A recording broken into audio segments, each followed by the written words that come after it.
Kommuri gold buyers తాకట్లో ఉన్న బంగారం విడిపించి ఆ రోజు మార్కెట్ రేటు కట్టి మిగిలిన డబ్బు మీకే ఇస్తారు. Contact number 9247538993.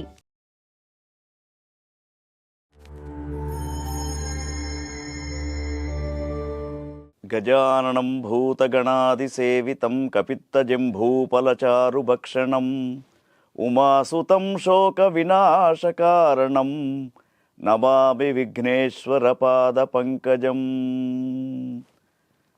ఆదిత్యాయ చ సోమాయ మంగళాయ బుధాయ చ గురుశుక్రశనిభ్యశ్చ రాహవే కేతవే నమః.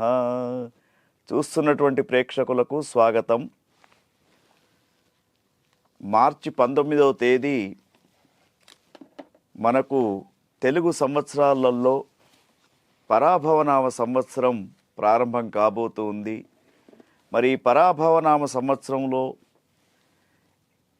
ఏ విధంగా ఉండబోతుంది, తర్వాత ఒక్కొక్క రాశి వారికి ఎటువంటి ఫలితాలు తెలుసుకునే ముందు మనం మొట్టమొదలు ఈ సంవత్సరం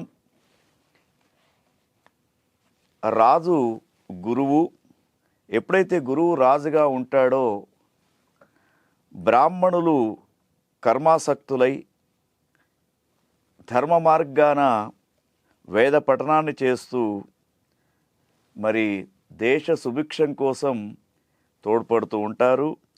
రాజులు తర్వాత ముఖ్యంగా నీతివేత్తలు అందరూ కూడా సరైనటువంటి స్థితిలో ప్రజల యొక్క ఆరోగ్యాన్ని కాపాడుతూ సుభిక్షంగా ఉండడానికి ప్రయత్నం చేస్తారు. ఇక మంత్రి కుజుడు కాబట్టి ఎప్పుడైతే మంత్రి కుజుడు ఉంటాడో కొంత అగ్ని ప్రమాదాలు సంభవించే అవకాశం ఉంది.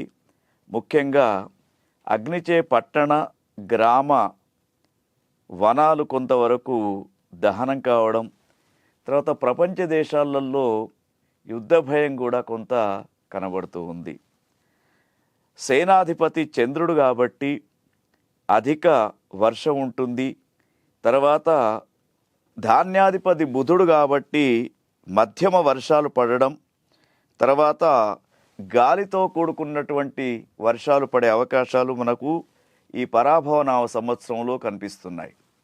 తదుపరి అర్ఘ్యాధిపతి చంద్రుడు. అర్ఘ్యాధిపతి చంద్రుడు ఎప్పుడైతే ఉంటాడో పంటలన్నీ వృద్ధి చెందుతూ ఉంటాయి. వస్తువులకు కొంత ధరలు పెరగడం అనేది సంభవిస్తూ ఉంటుంది. మేఘాధిపతి చంద్రుడు.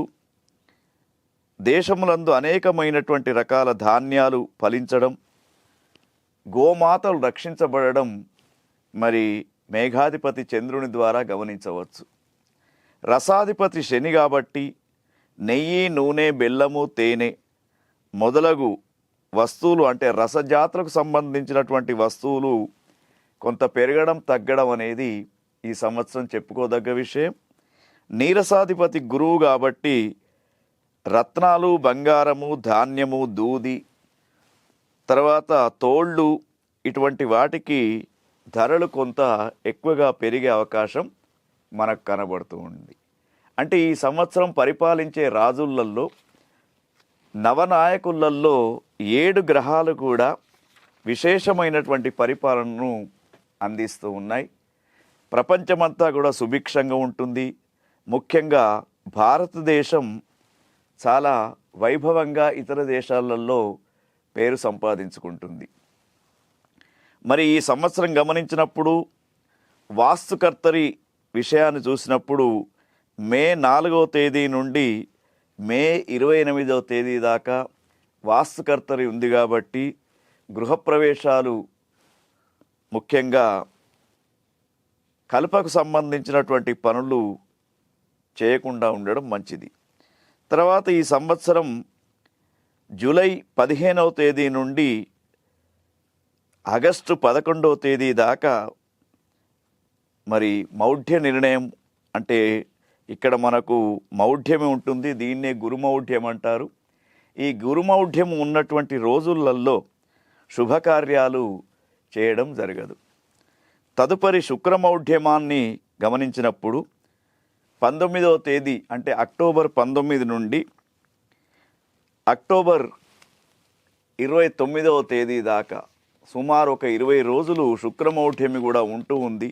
ఈ శుక్రమౌఢ్యమిలో కూడా శుభకార్యాలు చేయడానికి అవకాశం ఉండదు. తర్వాత ఈ సంవత్సరం జూన్ 2వ తేదీన యమునా నదికి పుష్కర ప్రారంభం.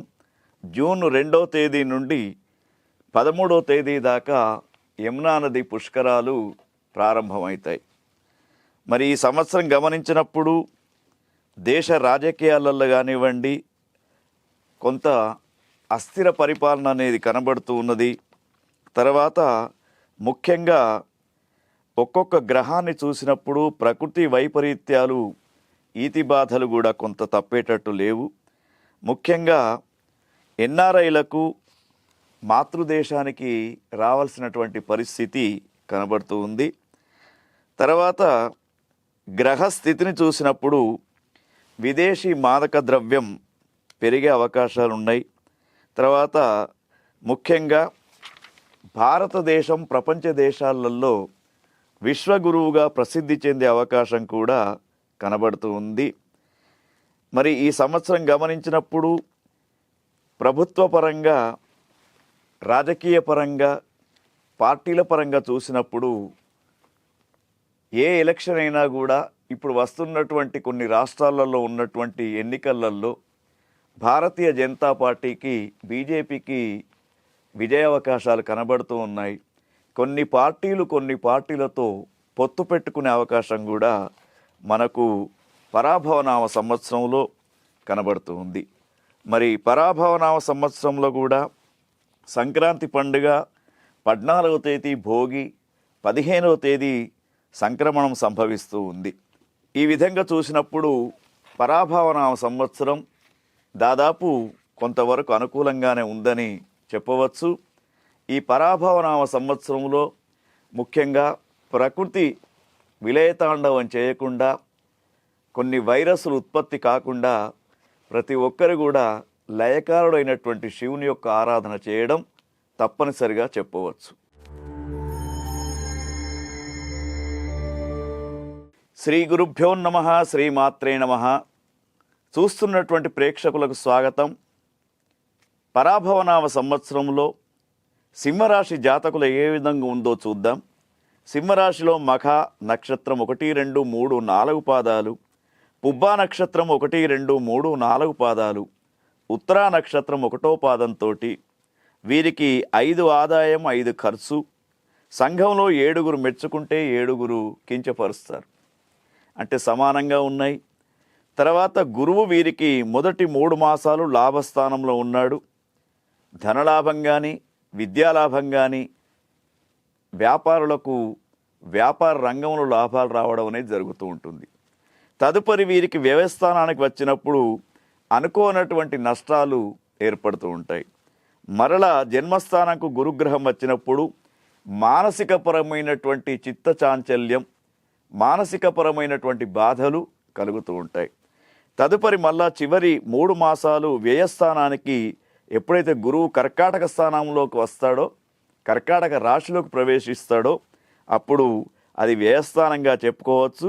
ధన వ్యయం అనేది మీకు తెలియకుండానే ఖర్చులు పెరుగుతూ ఉంటాయి, కొంతవరకు జాగ్రత్తగా ఉండాలి. తర్వాత సింహరాశి వారికి ఈ సంవత్సరం అష్టమ అంటే 8వ ప్లేస్లో శనిగ్రహం. ఇది చాలా మరి సింహరాశి వారు చాలా జాగ్రత్తగా ఉండాలి. అనుకోనటువంటి మానసిక శారీరక రోగాలు వచ్చే అవకాశం ఉంది. వైద్యుల యొక్క సలహా తీసుకోవాలి. ముఖ్యంగా హృదయ సంబంధమైన, న్యూరో సంబంధమైన, కిడ్నీలకు సంబంధించినటువంటి వ్యాధులు వీరిని ఇబ్బంది పెట్టే అవకాశం ఉంది. కాబట్టి వైద్యుల సలహా తప్పకుండా తీసుకోండి. తర్వాత రాహుగ్రహాన్ని చూసినప్పుడు కూడా అనుకూలంగా లేదు. సప్తమం జన్మస్థానంలో ఉన్నప్పుడు శారీరకమైనటువంటి పీడను కలిగిస్తూ ఉంటుంది రాహుగ్రహం. తర్వాత కేతుగ్రహం అయితే ఉందో షష్టమం వ్యయస్థానంలో ఉంది కాబట్టి మిశ్రమ ఫలితాలు కనబడుతూ ఉన్నాయి. మరి టోటల్గా మనం సింహరాశి వారిని పరిశీలించినప్పుడు దాదాపు ఆరోగ్య విషయంలో మాత్రం చాలా జాగ్రత్తగా ఉండాలి వీళ్ళు. విద్యార్థులకు మిశ్రమ ఫలితాలు ఉన్నాయి, శుభ అశుభ ఫలితాలు కనబడుతూ ఉన్నాయి. ఉద్యోగులకు మానసిక ఆందోళన కలిగే సూచనలు ఉన్నాయి, చాలా జాగ్రత్తగా ఉండాలి. తర్వాత వ్యాపారులకు మిశ్రమ కాలంగా చెప్పుకోవచ్చు. తర్వాత కార్మికులకు అత్యంత కష్టకాలంగా చెప్పుకోవచ్చు. అదేవిధంగా వ్యవసాయదారులకు కొంతవరకు లాభం, కొంతవరకు నష్టం రెండూ జరుగుతూ ఉంటాయి. కవులు, కళాకారులు మరి వాళ్లకు అవకాశాలు కొంత తగ్గి ఉద్యోగం కోసం చూసుకోవాల్సినటువంటి పరిస్థితి ఉంటూ ఉంటుంది. తర్వాత సినిమా రంగంలో ఉన్నటువంటి వారికి ఓయాసిస్ లాగా కనబడుతూ ఉంటాయి. అన్నీ నీటి ప్రాంతాల లెక్కనే కనబడతాయి. ముందుకు పోతే ఏది కూడా సక్సెస్ కాదు. కాబట్టి సినీ రంగంలో ఉన్నటువంటి హీరోయిన్స్ చాలా జాగ్రత్తగా ఉండాలి. రాజకీయ రంగంలో ఉన్నటువంటి నాయకులకు ప్రత్యేకంగా నూతన పదవులు వచ్చినట్టే వస్తాయి, కానీ అవి రాకుండా దూరం అయిపోతూ ఉంటాయి. సమాజంలో, సంఘంలో మీ గౌరవం మొత్తానికి తగ్గిపోతూ ఉంటుంది. శనిగ్రహం అనుకూలంగా లేడు కాబట్టి మానసికపరమైనటువంటి చిత్తచాంచల్యం పెరుగుతూ ఉంటుంది. తర్వాత ఎన్ఆర్ఐలకు పూర్తిగా వ్యతిరేక కాలంగా చెప్పుకోవచ్చు. స్వదేశానికి తిరిగి వచ్చే అవకాశాలు కూడా కనబడుతూ ఉన్నాయి. సింహరాశిలో ఉన్నటువంటి వారు ముఖ్యంగా వారికి ఒక సూచన ఏమిటంటే, వారు ఈ సంవత్సరం అంతా కూడా గురువు, శని, రాహు, కేతు గ్రహశాంతితో పాటు ఆరోగ్య పాశుపతం అనే ఒక పూజా కార్యక్రమాన్ని లయకారుడైనటువంటి శివునికి చేసుకోవడం మీకు ఉత్తమంగా చెప్తున్నటువంటి మార్గం. ఓం తత్సత్.